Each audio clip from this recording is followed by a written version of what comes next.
बाजार अगले हफ्ते में आप सभी का स्वागत है। मैं हूं स्वाति रायना। बताएंगे बाजार में शुक्रवार का पूरा एक्शन, साथ ही सोमवार के लिए अब रहे क्या स्ट्रैटेजी और शेयरों में कमाई के शानदार मौके।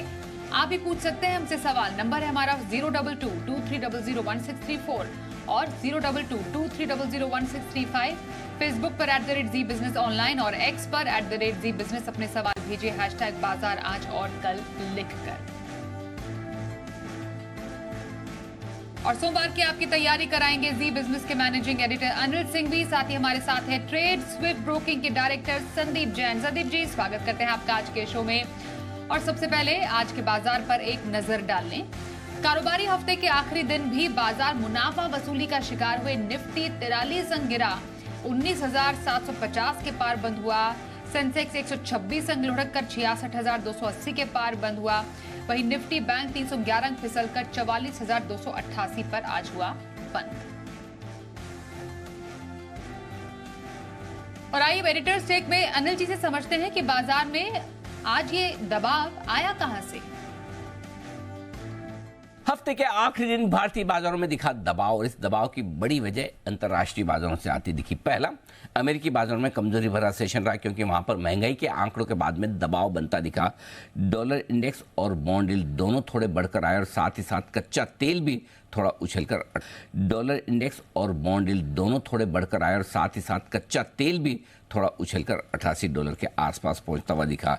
हालांकि इजराइल और हमास को लेकर कोई खास बड़े डेवलपमेंट और अपडेट नहीं थे, लेकिन इन सारे ग्लोबल संकेतों के चलते थोड़ा दबाव होना निश्चित था। लेकिन इन दबाव में आग में घी डालने का काम किया हमारे अपने संकेतों ने। जो सबसे पहले आईटी कंपनियों के जो दो नतीजे आए कल देर शाम, इन्फोसिस और एचसीएल टेक, नतीजे दोनों के अच्छे थे, लेकिन गाइडेंस दोनों ने कट किया और इससे दबाव बनना निश्चित था। एडीआर 6.5% नीचे बंद हुआ था इन्फोसिस का। दूसरा, एफआई ने 2-3 दिनों से थोड़ा हाथ रोका था बिकवाली से। कल के सेशन में फिर से दम लगाकर खरीदारी की। कैश मार्केट में भले ही छोटी, लेकिन वायदा कारोबार में फिर से नंबर्स खराब आते दिखे। और इसके ऊपर आप ट्रेडिंग रेंज के ऊपरी सिरे पर 19,800-850 के आसपास जब ट्रेड कर रहे हो, ऊपर निकलने के लिए आपको जो ट्रिगर चाहिए वो मिसिंग थे। 150 पॉइंट गिफ्ट निफ्टी नीचे दिखा रहा था, लेकिन हम उतने ज़्यादा खराब खुले नहीं, लगभग 100 पॉइंट नीचे खुले। उसके बाद थोड़े फिसले भी, लेकिन अच्छे इंपॉर्टेंट सपोर्ट लेवल पर पहुंचने के बाद बाजार ने सपोर्ट भी लिया। 19,650 के लेवल को तोड़ा नहीं आसानी से, और उसके आसपास सपोर्ट लेकर वापस रिकवरी मिड सेशन की बड़ी शानदार थी। और इतनी बेहतरीन रिकवरी के साथ 19,800 पर एक बार वापस निफ्टी पहुंच भी गया, हरे निशान में आ गया। और सेंसेक्स ने भी अपने नुकसान की पूरी भरपाई की। बैंक निफ्टी भी एक बार 44,500 के ऊपर निकला, 44,200 के आसपास का लो बनाने के बाद, लेकिन आखिरी 1 घंटे में बिकवाली का दबाव फिर से बढ़ा। वजह, इजराइल और हमास के बीच में ढेर सारे स्टेटमेंट आने शुरू हुए, जिससे ऐसा लगा कि वीकेंड पर कहीं कोई और मामला गड़बड़ न हो जाए। दूसरा, वीकेंड पर एचडीएफसी बैंक के नतीजे भी आने वाले हैं, तो सोमवार को जब आप लौटेंगे तो बहुत सारे ट्रिगर्स ऐसे होंगे जिनके दम पर कुछ एक्शन हो सकता है।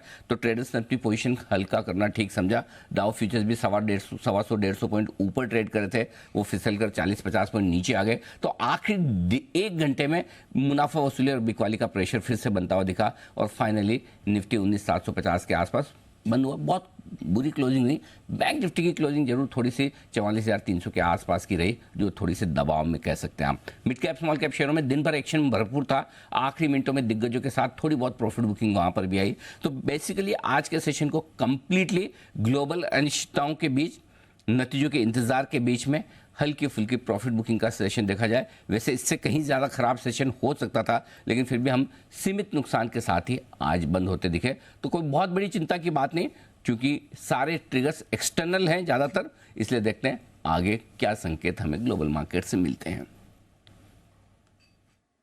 आइए अब संस्थागत निवेशकों के आंकड़ों को भी देख लेते हैं। एफआईआई यानी विदेशी संस्थागत निवेशकों ने कैश मार्केट में करीब 317 करोड़ रुपए की खरीदारी की है। वहीं डीआईआई यानी घरेलू संस्थागत निवेशकों की तरफ से 102 करोड़ रुपए की बिकवाली के आंकड़े आज सामने आए हैं। आइए अब संदीप जैन जी के पास चलते हैं। संदीप जी, कैसा लग रहा है बाजार? कुछ दबाव तो बाजार में नजर आ रहा है, पर कब तक कंटिन्यू रहेगा ये? देखिए, एक बात अभी अनिल जी ने बहुत बढ़िया बोली कि इससे बहुत बुरा हो सकता था मार्केट, बट फिर भी रिकवर होके बंद हुआ।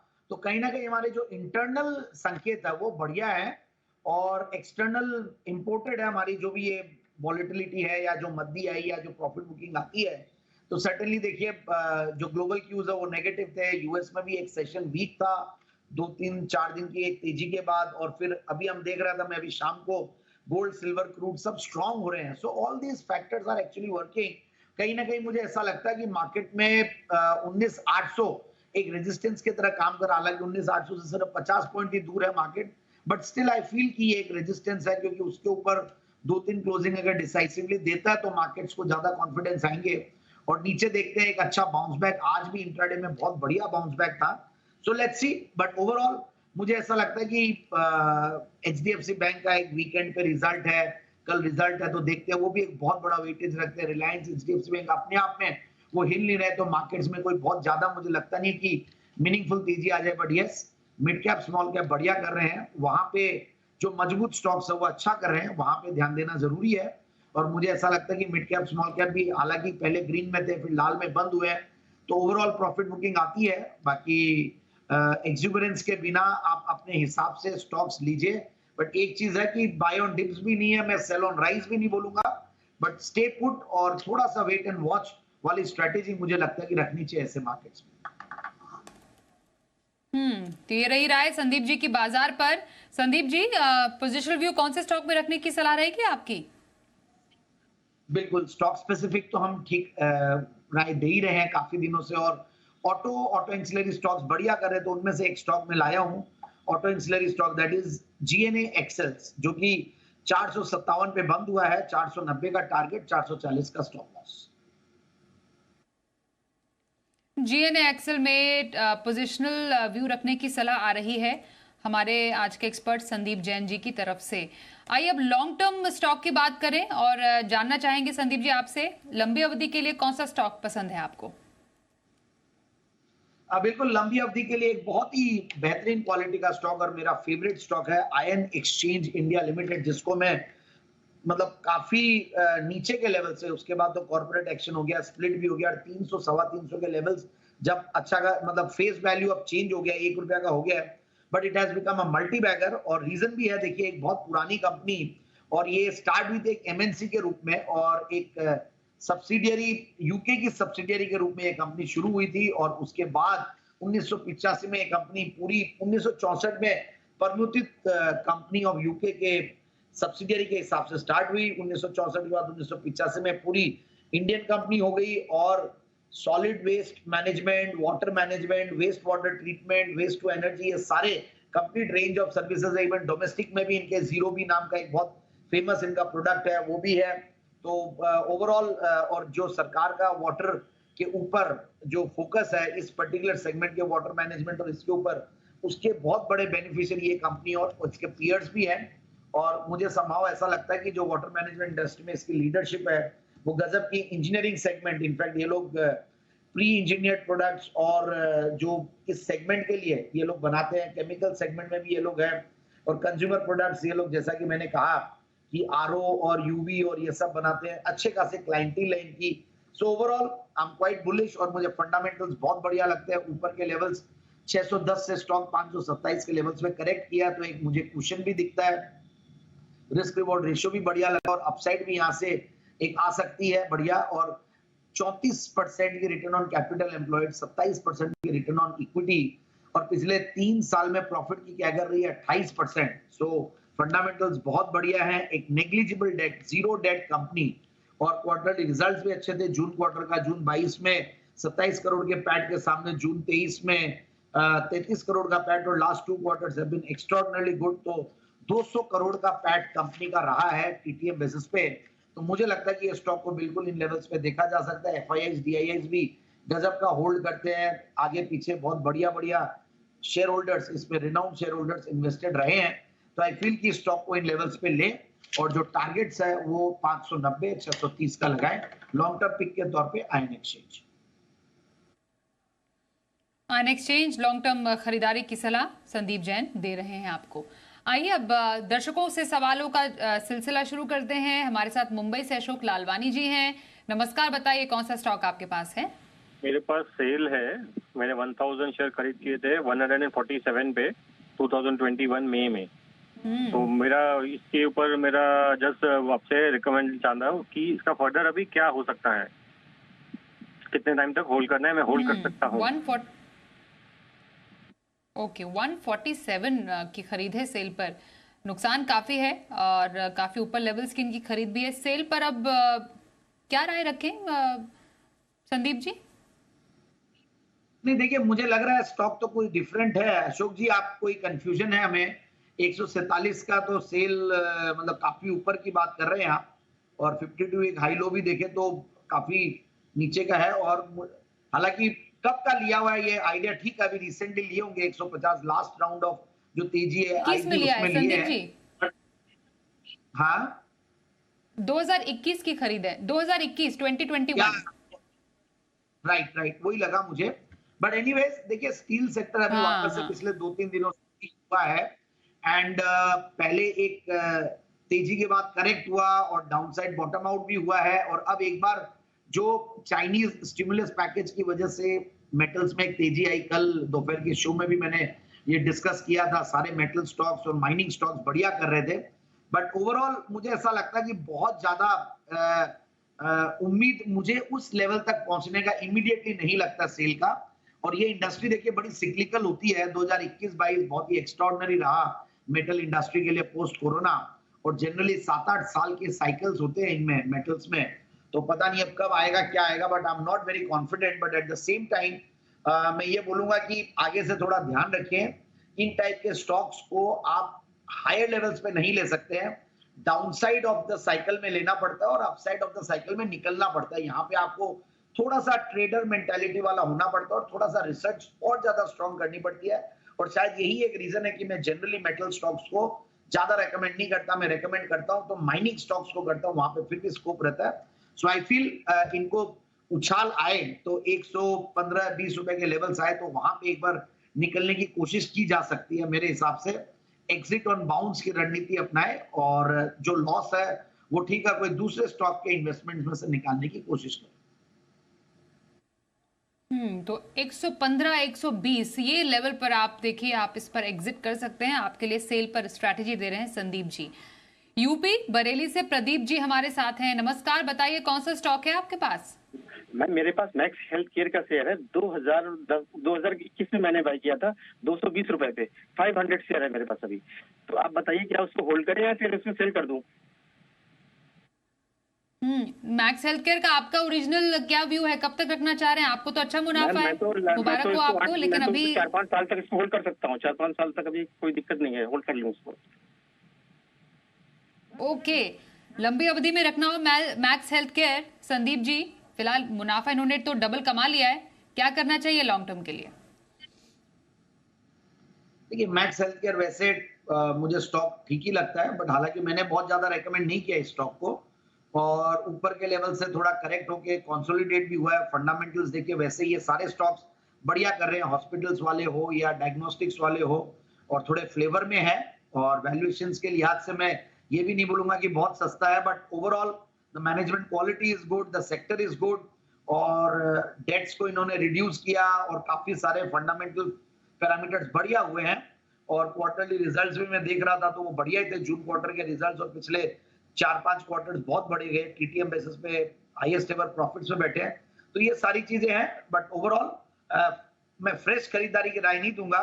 दूसरे जो निवेशक या हमारे व्यूअर्स सुन रहे हैं, बट इनके पास चूंकि है तो ये कंटिन्यू करें, होल्ड करना। मुझे ऐसा लगता है कि 650 650 के टारगेट्स के लिए होल्ड।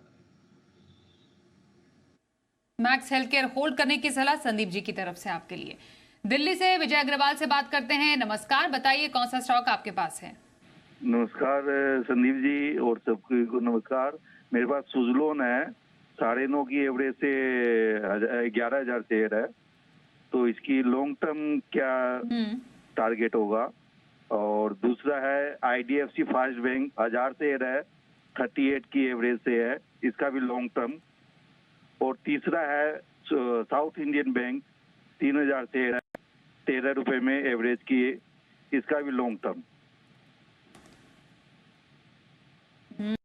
काफी सीजन्ड इन्वेस्टर हैं आप विजय जी, तो आपने तो बहुत ही बेहतरीन लेवल्स पर बिल्कुल बिल्कुल समझ में आ रहा है हमें। Suzlon, IDFC first bank, south Indian bank, बताइए संदीप जी क्या करें तीनों स्टॉक्स में?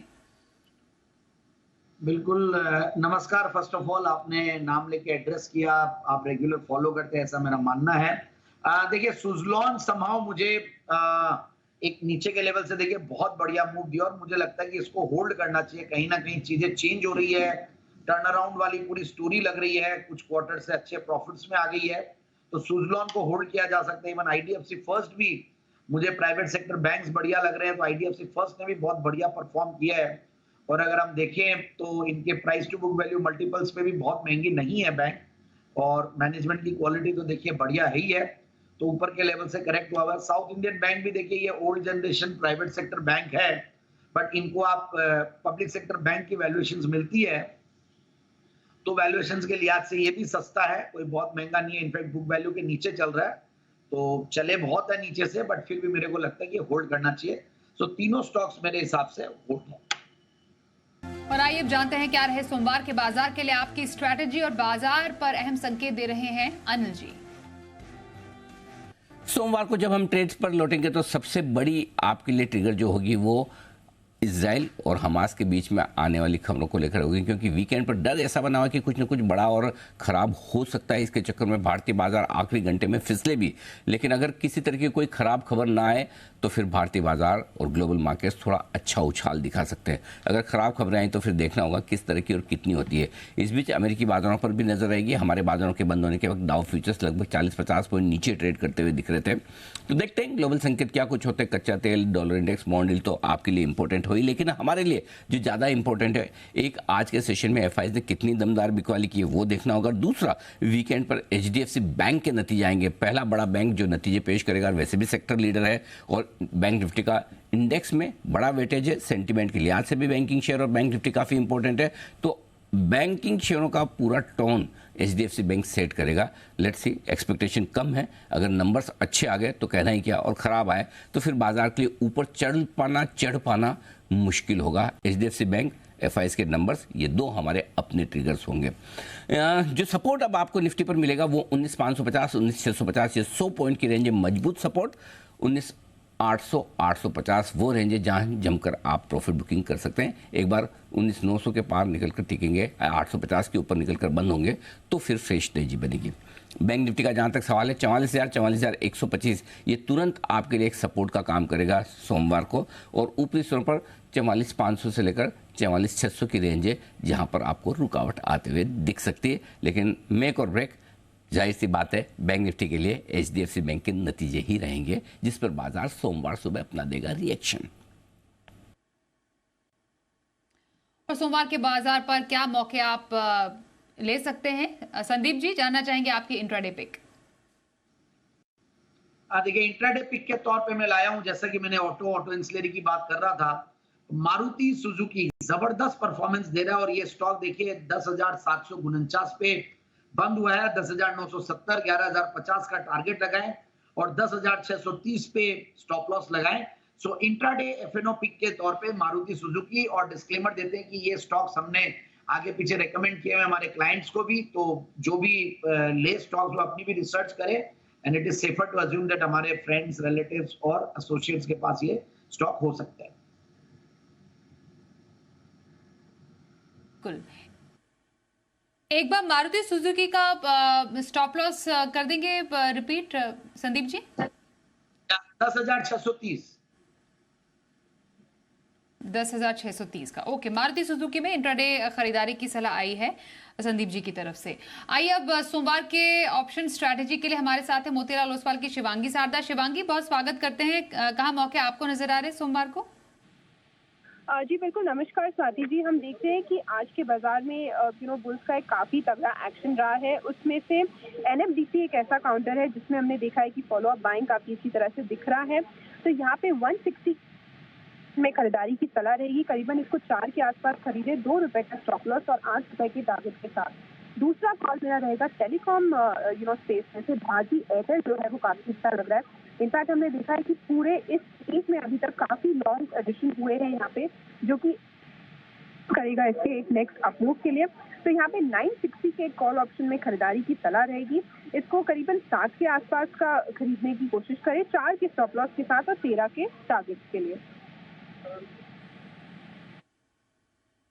बिल्कुल। तो शिवांगी सादा की तरफ से दो स्टॉक के स्ट्रैटेजीज, स्टॉक पर दो स्ट्रैटेजीज सोमवार के बाजार के लिए। धन्यवाद करेंगे शिवांगी बातचीत के लिए, और संदीप जी आपका भी धन्यवाद हमारे साथ इस कार्यक्रम में शामिल होने के लिए करते हैं।